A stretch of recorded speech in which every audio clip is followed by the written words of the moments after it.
October 27th, 2018 is a date which we in the Jewish community will never forget. The worst attack on Jews in this country, which took the lives of 11 and wounded others. It occurred in the Squirrel Hill neighborhood of Pittsburgh in Tree of Life Or L'Simcha congregation, where 3 separate congregations were all meeting for worship and study. Rabbi Cheryl Klein, who is with us today, is the cantor emerita of the Reconstructionist congregation Dor Chadash, which was one of those 3 congregations. She served that synagogue for nearly 35 years before recently stepping down from that position. She is a native of Pittsburgh and a graduate of the University of Pittsburgh. She earned her master's in teaching and served as the head of School of the Advanced Jewish Studies there in Pittsburgh, in addition to her work for Congregation Dor Chadash. Having stepped down from that position, she has relocated to the Philadelphia area, where it turns out all of her children have migrated. And so it made a lot of sense for she and her husband Mark to come to our community. And Rabbi Cheryl now serves in a variety of capacities, preserving Jewish tradition as an officiant at life cycle events, as a public speaker, teacher, and writer. And most importantly, she said in her biography, she has been blessed to share 44 years with her husband Mark. They are the proud parents of a daughter and 3 sons and their children's spouses, and their lives have been enriched and blessed with 6 beautiful grandchildren, 2 of whom are here today. Proud parents Jonah and Robin have Eliana and Oren. Eliana is in our preschool, and just a week or so ago when Rabbi Klein came to meet with me here at the synagogue, we took a tour of the building, and when she spotted Eliana in one of the preschool classrooms, she walked in, and Eliana's reaction was that of a person opening the door and finding that they had won the Publisher Clearinghouse sweepstakes. It was precious, just delightful, just delightful. It was actually Rabbi Klein who reached out to me to ask if we would allow her to speak today. It's not October 27th, but the 18th of Cheshvan, which is in fact the 4th anniversary on the Jewish calendar of that terrible tragedy. And I said, of course, we would be most honored if you would speak here to our congregation. So please, we invite you to come forward now. Thank you, Rabbi Klein.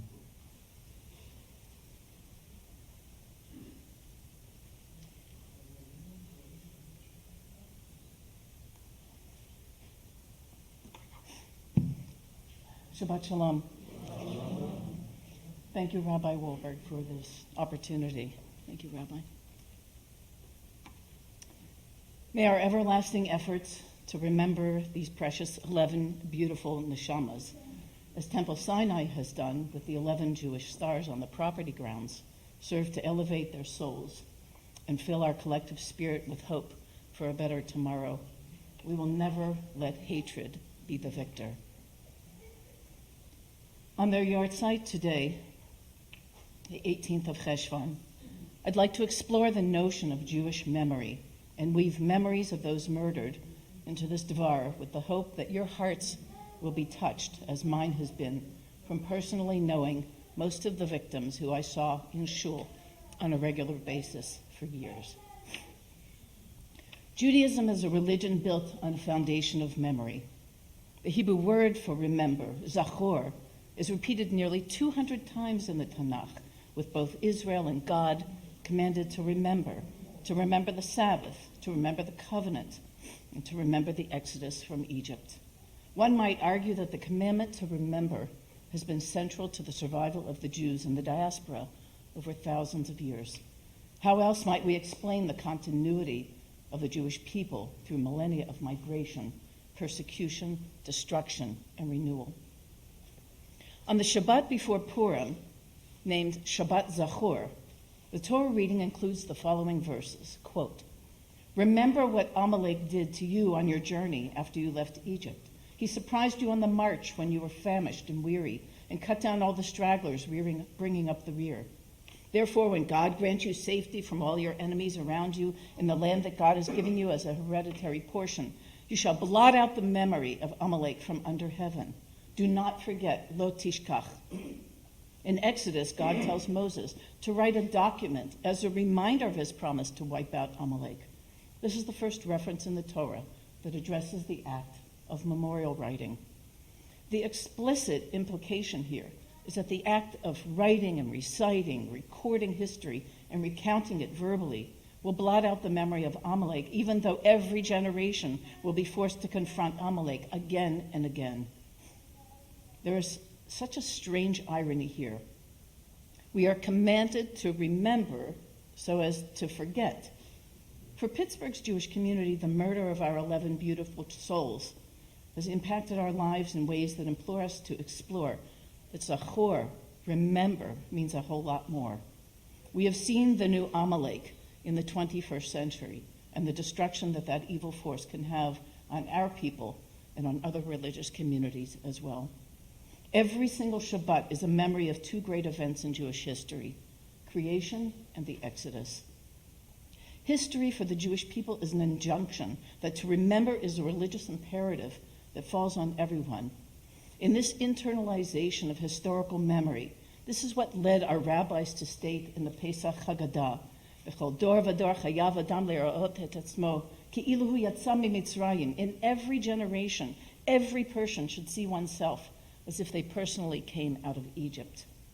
Speaking of Pesach, niece Judy Rosen recalled that growing up, her uncle Melvin Wax, Moshe Gadol ben Yosef, led the Seders and completed every single word of the Maxwell House Haggadah, despite the drifting off of all family members.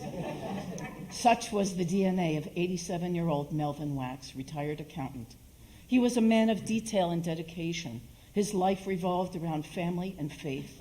Mel was always the first one at shul in his New Light congregation. Regardless of weather conditions, Mel was always there Friday night, Saturday morning, and Sunday morning. Whether at synagogue or with his friends and family, Mel often wove, "Hey, did you hear the one about?" into his conversation, followed by one of his trademark G-rated jokes. Mel grew up in Pittsburgh. He had a passion for numbers, and he used them to track statistics for his beloved Pittsburgh Pirates.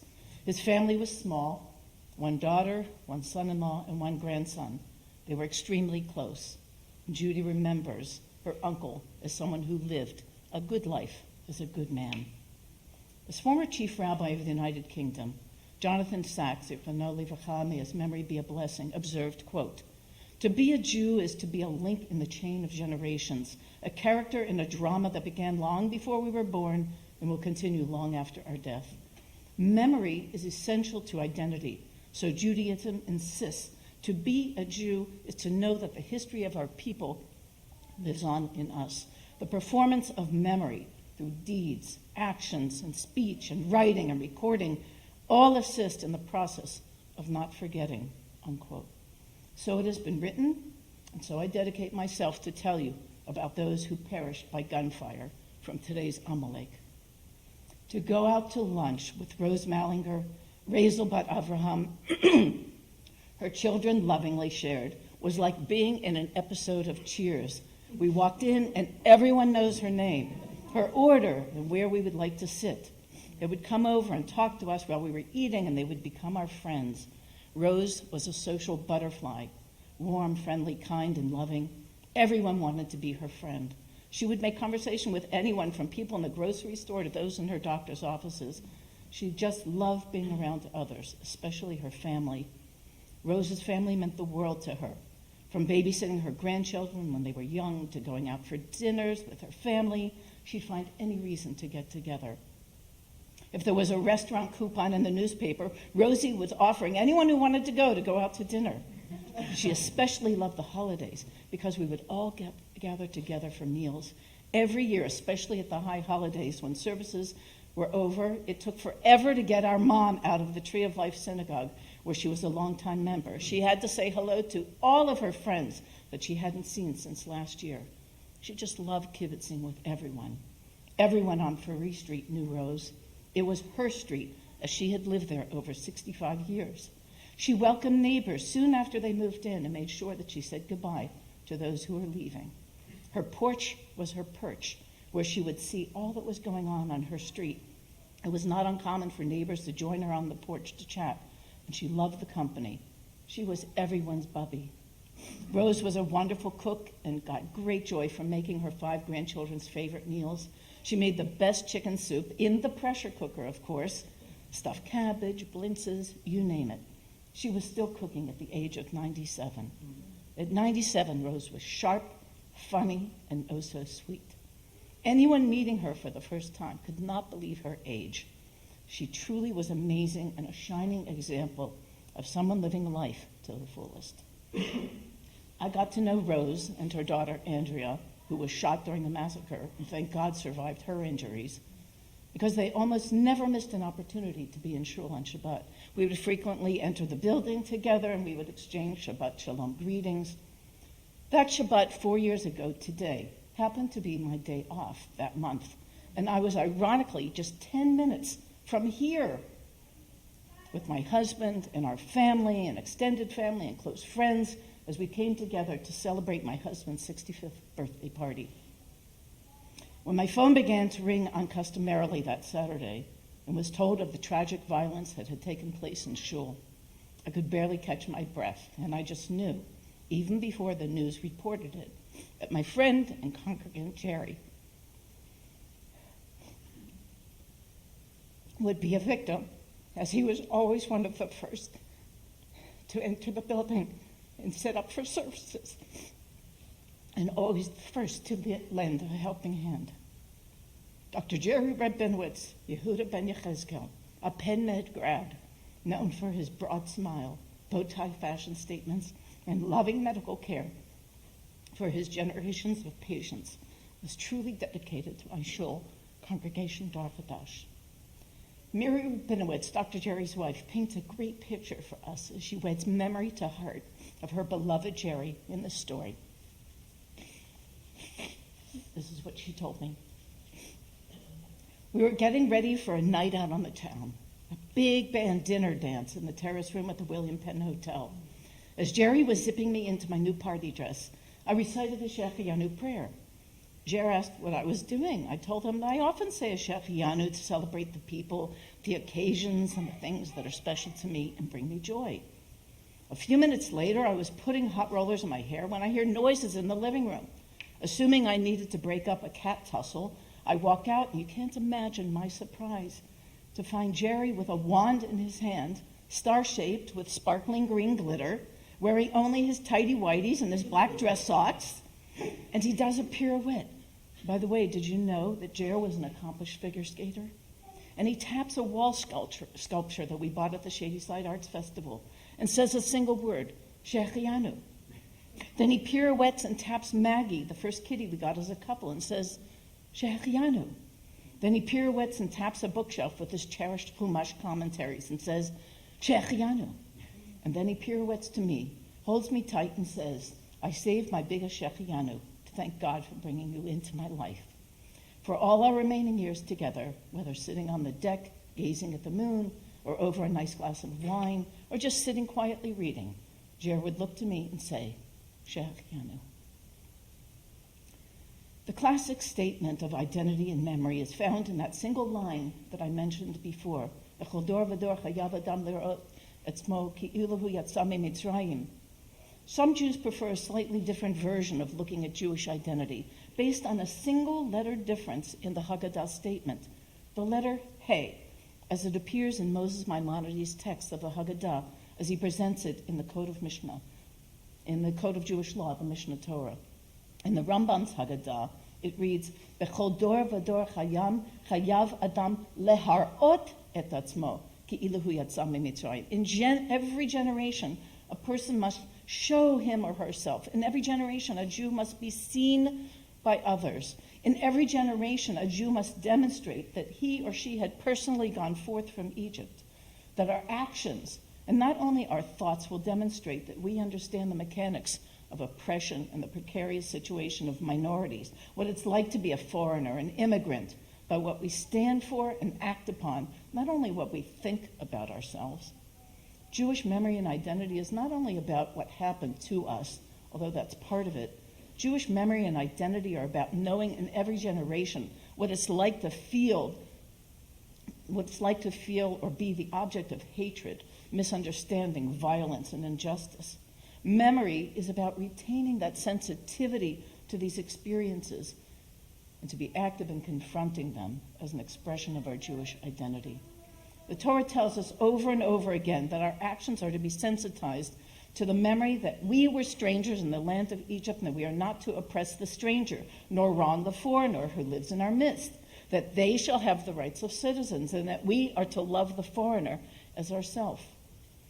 Irving Younger, Yitzchak Chaim ben Menachem, was a regular presence on Shabbat, where he stood at the back of the chapel of his Tree of Life shul.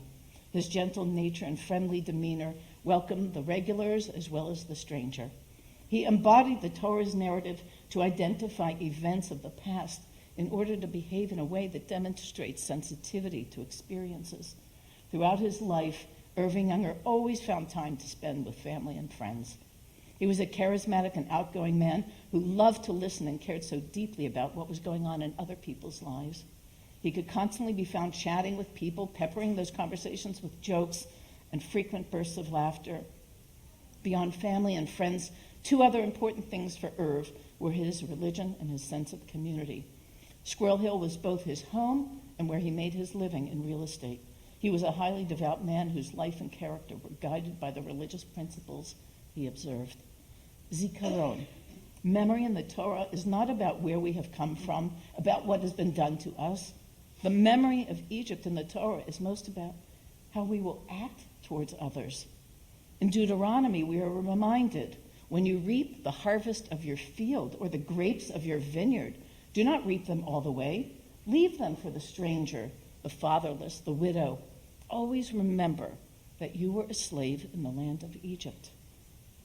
Let me share with you some memories of Dr. Richard Gottfried, Yosef Ben Chaim, a true appreciator of the grapes from the vine. After Richard Gottfried, a dentist, lost his father in 1992, he began saying Kaddish every day to honor his father's memory. He started attending services regularly at New Light Congregation in Squirrel Hill, where he later became its president. In 1980, Rich married Peg Durachko, a dental school classmate and practicing Roman Catholic. They shared a genuine respect and were completely supportive of how dedicated each was to their faiths. Richard's wife, Peg, told me that three of Richard's most memorable traits were gentleness, intelligence, and generosity. Together, they volunteered at Catholic Charities' free dental clinic. Since 2011, the couple worked part-time at the Squirrel Hill Medical Center's dental clinic, where they provided dental care to refugees and immigrants, many of whom had never seen a dentist. Dr. Gottfried enjoyed working out, golfing, reading, running. He finished 28 of Pittsburgh's great races. He read regularly about wine and collected it too. He enjoyed a good glass of wine on Shabbat for dinner, and occasionally on special occasions, he would bring wine to shul. In a Post-Gazette story, Richard's wife Peg said, "Do not let Richard's death be in vain. Drive out evil from your own life and help another drive it out from their life.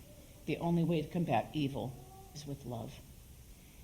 I love knowing that many of you have chosen to be here this Shabbat to honor the memory of our precious 11. On Shabbat, we are given two directives from Hashem. Shamor v'Zachor, guard and remember.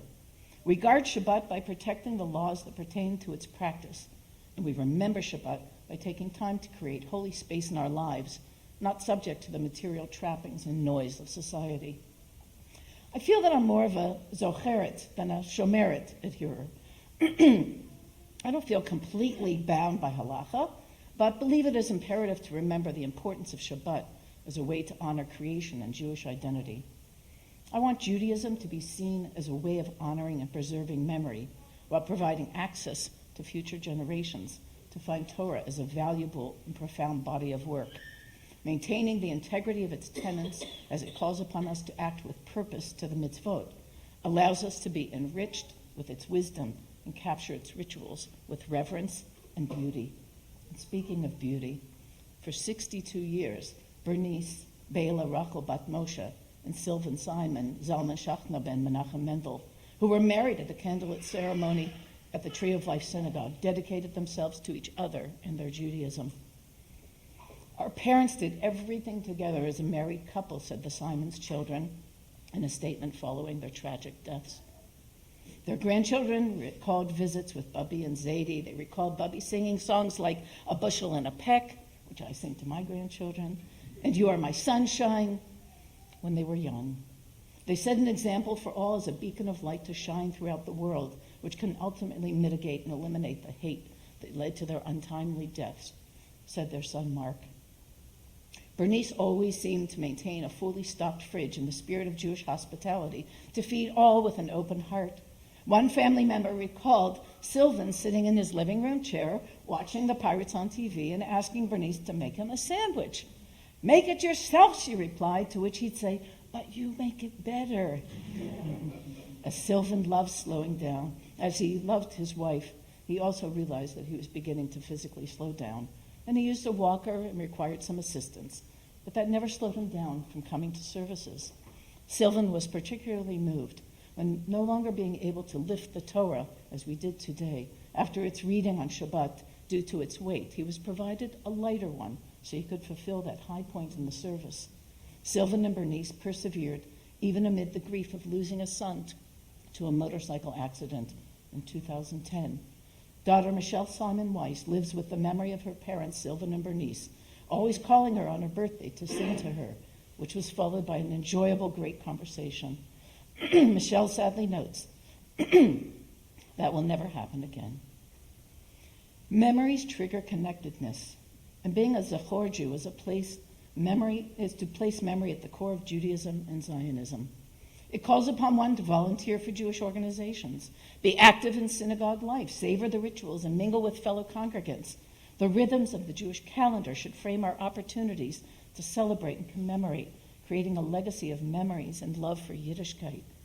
Eli Rosenthal, father of Cecil, Chaim ben Eliezer, and David ben Eliezer, lovingly known as the boys, said that the boys created a legacy for themselves. There was no intent or personal agenda for this to be the case. The innocence of their pureness touched the world with their goodness. Diane Rosenthal, sister of the boys, shared that one of the most special family memories of her brothers, Cecil and David, was their involvement and participation in her daughter's Benot Mitzvah back in September of 2015. She recalls that the night before the service, we had a big family dinner, and the boys were so excited to present the girls with their Benot Mitzvah gifts, 2 beautiful jewelry boxes, specially selected by them personally. Cecil and David participated at the Benot Mitzvah by opening the Ark. During the evening, Cecil greeted guests as if he were the organizer of the party, and David danced the night away with cousins and friends. They loved family and friend gatherings and loved being a part of them. Michelle Rosenthal, youngest of the Rosenthal children, shared that Cecil and David's inability to read or write Hebrew was never an impediment to their spirituality, connection to Judaism, and love of being involved in the life of their Tree of Life synagogue.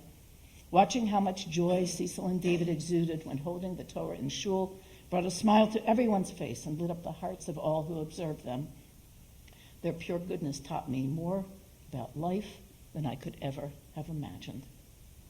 The common thread that ties the lives together of those who were massacred in Pittsburgh is Shabbat.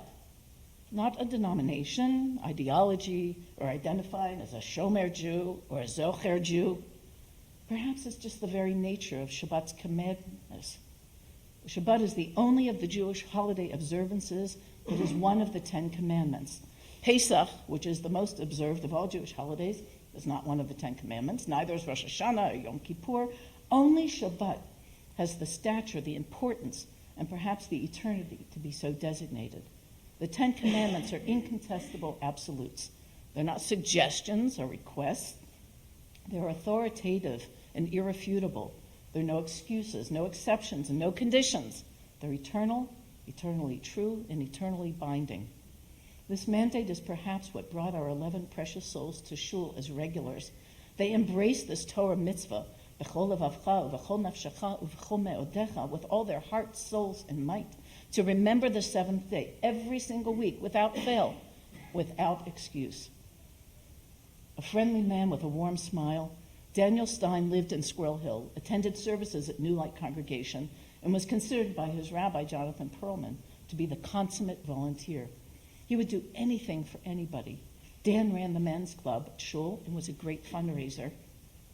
A 1969 graduate of West Virginia Wesleyan University, Dan earned a bachelor's degree in Spanish with the hope of becoming an interpreter at the United Nations. In 1972, he married his wife Sharon at B'nai Israel, a conservative synagogue in Pittsburgh that shuttered its doors a number of years ago. And the couple had 2 children, Joseph and Lee. "My dad was a simple man and did not require much," wrote his son, noting that 2 of his father's greatest loves were his synagogue and his grandson Henry. Sharon Stein, loving wife of Daniel Stein, Daniel Abraham ben Baruch, reminds us just how dedicated her husband was to Shabbat, Torah tradition, and living a rich Jewish life.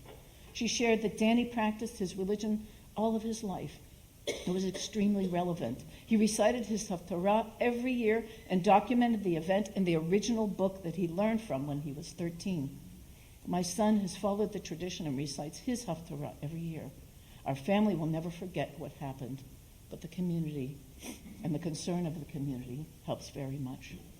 We hear over and over how central Shabbat services were to the victims. But why? Perhaps the command to remember Shabbat as the day we dedicate ourselves to serving God, not dictators, kings, queens, prime ministers, presidents, or politicians, deeply resonated in their hearts. When we serve only God, we are most free, and therefore most human. Our precious 11, they just got it. Their actions demonstrated the importance of reclaiming their humanity by remembering Shabbat, Zachor et HaShabbat. Joyce Feinberg, Edith Biltzi, Bat Abba Menachem, had recently joined the board of Tree of Life, making it her mission to help revitalize the congregation, whose membership has dwindled and whose members are getting older. She attended services nearly every morning, usually picking up other members along the way to try and help make a minyan. "We knew she was there when we saw the news," said her daughter-in-law, Marnie Feinberg. "We didn't have to ask anybody." Joyce, a retired researcher at the University of Pittsburgh's Learning, Research, and Development Center, threw herself into volunteer work following the death of her husband, Stephen E. Feinberg. She frequently opened the synagogue building, prepared food, and helped out in any way. No one asked her to do it. She just did it. Joyce had been described by a colleague as a very intelligent and engaging, and had a certain elegance to her demeanor that isn't always found in an academic context. She was warm, smiled easily, and seemed to make people feel at ease when they interacted. Graduate students remember her as a surrogate mother, a warm host who welcomed them into her family's home and kept sending holiday cards for years afterward. She had a gift of making friends and keeping them close to her. Howard Feinberg, one of Joyce's 2 sons, shared, "Taking the concept literally, Mom had a knack for keeping track of and celebrating every birthday, anniversary, etc. She would stay up late every night to send letters and later emails to friends and family all over the world on special occasions, as well as just to say hi and to keep in touch. Part of that knack were her endless Post-it notes and reminders on index cards taped up all over our house. It takes a lot of organizing to remember all those dates and people." That was Joyce. She was all about Zachor, remembering. Memory is the sum of our life, who we relate to, what we're involved in, how we integrate our lives into the community, and where we choose to live, and why we select the friends we have, how we find a platform to influence others based upon our family history and the stories we tell and retell. Memory is auditory, it's visual, it's kinetic, and never stagnant, as it requires an action. The old adage, "When a tree falls in the forest, does it really make a sound if no one's there to hear it?" begs the question, if memory remains only in one's thought, is it truly a memory if no one is the recipient of the thought? Memory is more than Zachor. It's more than a word, it's more than an idea. Memory is the mind's ability to recall that leads us to react. In the mind, it is shomer, a guarded thought, and when it is shared, it becomes Zachor, an act of remembrance. When we study Torah, it is an act to honor the memories of those who laid the foundation of commitment and covenant. When we gather around the table for Pesach and tell the story of our freedom, it is an act to honor the memory of those whose struggle and fortitude challenges us to honor that covenant with integrity and interpretation. When we tell the story of those Jews who were murdered in my hometown of Pittsburgh on Shabbat, it is an act to honor their memory with the hope that we and future generations will live lives that reflect the values and beliefs that connected them to a tradition of commitment and covenant. As we remember them, we encircle their grief-stricken family members and their friends with the warmth of communal sympathy and support. When Zachor, the prayer of remembrance, which scholars believe was introduced in the worship service during the Crusades, is recited for these 11 precious souls, it is palpable, it is real, and it is difficult. May we always be grateful and feel blessed for how our lives were enriched by our Pittsburgh Precious 11. For as long as we live, they too will live. For they are now a part of me and now a part of you, as together we remember them. Shalom Friedman is an American-Israeli writer, thinker, and poet. And I'd like to conclude with one of his poems, which I've slightly adapted. Time does not make my sadness any less. Time does not make my memory any less painful. Time does not change, and time will not change what I have lost and what I will always love. Time will not make me love you less, but will, I pray, diminish the pain, so that I can remember you in all of the time of our life together, not simply with sadness, but with a sense of blessedness and gratitude. No one in the world ever had a person like you, difficult in greatness, interesting in complexity, so dedicated in care. I will love you always. I thank God for having given you to me. I thank God. I thank you. And I thank all of you today. Shabbat Shalom. Shabbat Shalom.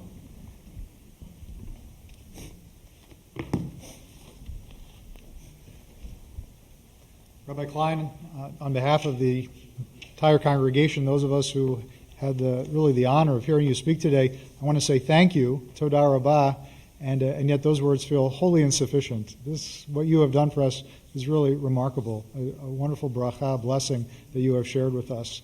The way in which you crafted such a beautiful talk, weaving in the stories of those individuals, people whom we need to remember, with all of these lessons and teachings that come from our tradition about the importance of memory and how we can act upon that, that is something that will live with us forever. So we thank you.